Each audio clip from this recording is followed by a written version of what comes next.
sommes ici dans cette belle ville de Tianjin en ce mois de mai 2015 pour présenter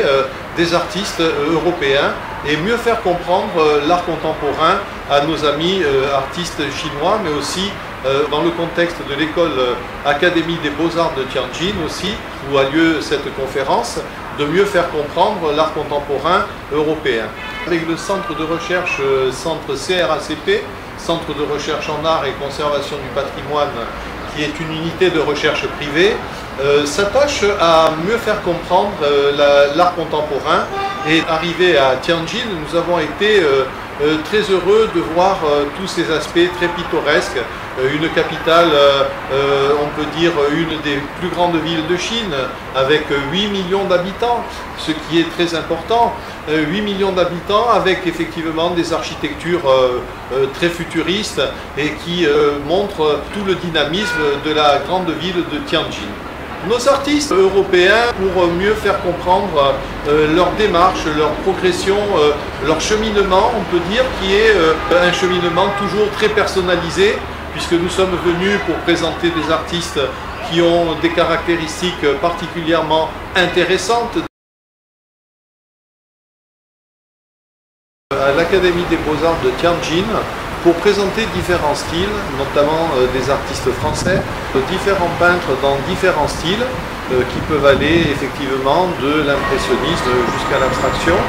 Et cela nous permet de faire mieux connaître à un public chinois le travail qui est réalisé en Europe. Pour, on peut dire, ponter, faire un pontage entre la Chine et l'Europe, et notamment le Centre de recherche en art et conservation du patrimoine contribue donc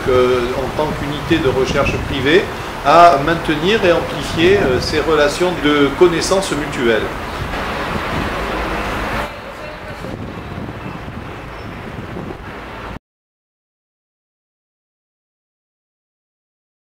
Nous sommes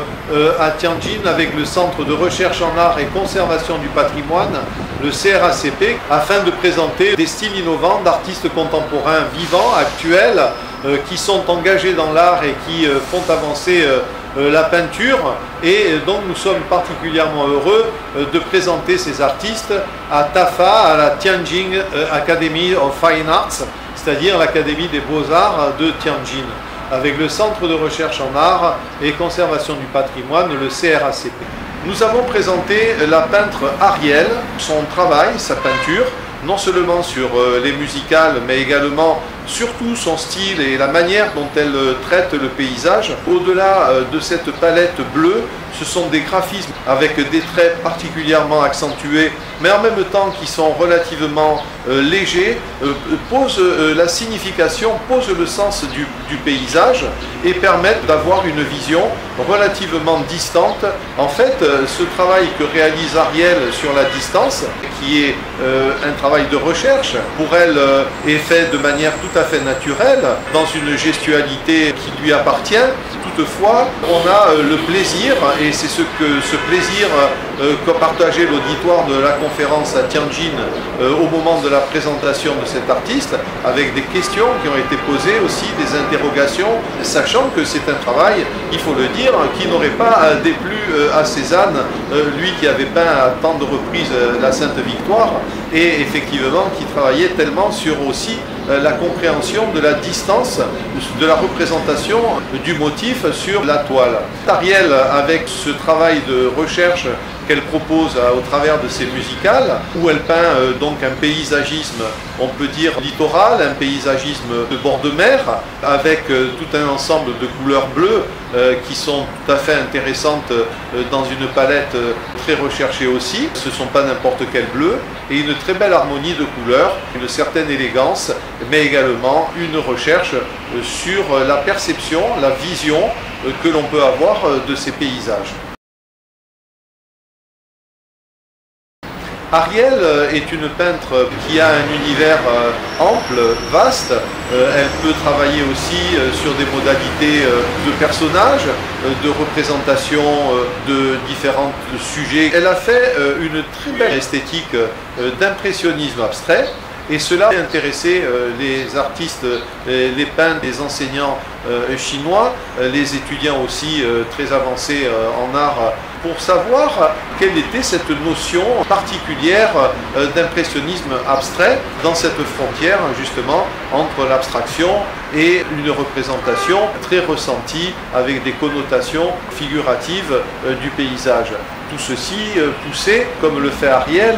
dans un degré intéressant, dans un degré recherché de visualisation du paysage, des montagnes au loin ou des bords de mer. À noter aussi que quelquefois dans ces travaux des contre-plans tout à fait césariens, c'est-à-dire un premier plan construit pour permettre la distance et comprendre le lointain et l'éloignement du sujet au fond du tableau, permettait aussi de présenter ce travail en très bonne illustration d'un impressionnisme, pour son cas abstrait, sachant aussi que les lignes de fuite d'un point de vue analytique convergeaient et constituaient en fait des significations de montagne, de collines ou de montagnes sur le fond de son œuvre, et ceci était particulièrement intéressant, d'autant plus qu'il s'agit d'un graphisme très évocateur. Très bon accueil pour la peintre Ariel ici en Chine, à l'Académie des Beaux-Arts de Tianjin. Très bon ressenti, très bon accueil de l'auditoire, et nous sommes heureux pour cette artiste qui est méritante et qui effectivement devrait poursuivre dans ce cheminement et continuer à nous étonner. Donc un grand bravo et donc félicitations pour Ariel.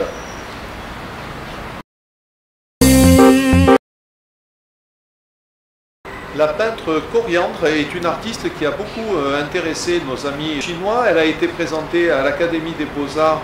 de la ville de Tianjin, Tianjin Academy of Fine Arts, TAFA. Au travers de l'œuvre de la peintre Coriandre, il a été possible de présenter à l'Académie des Beaux-Arts de Tianjin,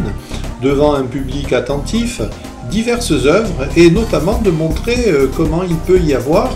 un style avec à l'intérieur de ce style une diversification, comme par exemple une peinture numérique. Il peut y avoir également de la peinture abstraite, notamment avec des encres, mais également une recherche plus approfondie avec par exemple les extrapolations numériques que crée donc Coriandre. Avec fluidité, c'est un travail de peinture numérique réalisé par Coriandre qui a été présenté à l'Académie des Beaux-Arts de Tianjin et qui permet de voir donc sur cette peinture numérique fixée sur un support plexiglas un travail dans les verts, un travail dans la lumière, la luminosité, un camailleux qui permet de voir donc différentes formulations que la peinture numérique peut produire, y compris avec des formes très atténuées et également des formes un peu spiralées sur un fond noir, donc beaucoup de luminosité. Et ce travail est intéressant et a intéressé dans le sens où effectivement il peut y avoir une création qui permet une projection de l'individu, qui permet à partir de l'inconscient personnel de l'individu de voir à l'intérieur de cette œuvre d'art des ressentis personnels. En fait, il y a une possibilité de rentrer dans cette œuvre qui est d'un point de vue technique particulièrement intéressante, évocatrice pour donc le spectateur qui se projettera dans l'œuvre abstraite. Avec son œuvre Réputation ensevelie, une encre de 30 sur 40 cm, Coriandre a produit une interrogation, mais en fait c'est aussi le but de l'art contemporain de susciter des interrogations. D'un point de vue technique, il y a effectivement une masse importante de l'œuvre bien équilibrée avec des rotondités et une certaine volumétrie sur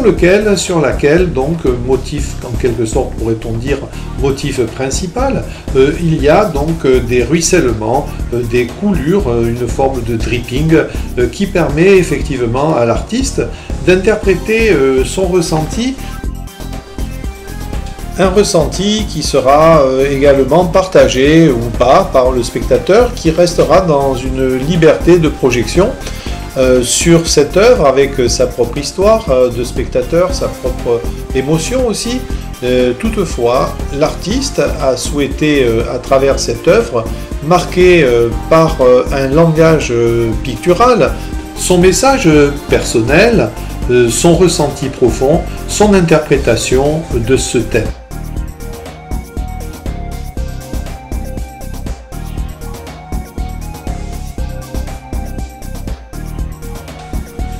Avec fossilisation, nous entrons dans un domaine de recherche de la peintre Coriandre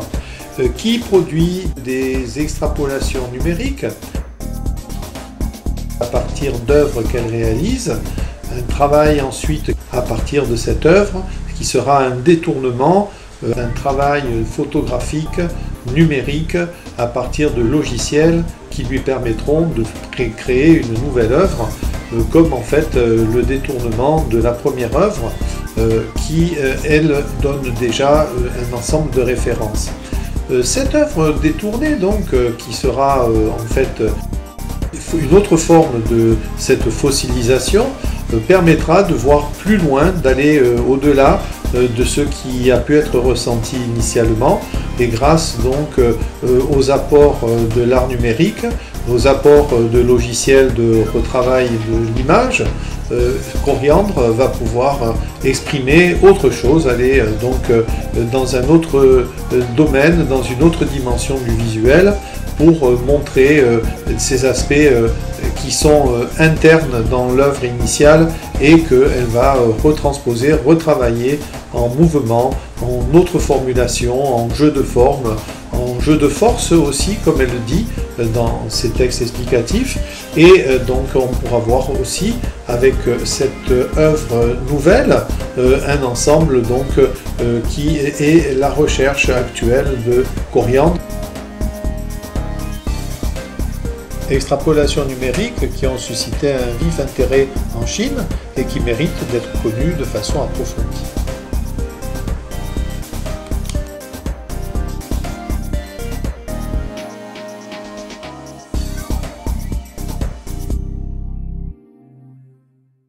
Coriandre a été présenté notamment avec ses œuvres et montré d'autres propositions qui peuvent exister sur le continent européen. Et Coriandre donc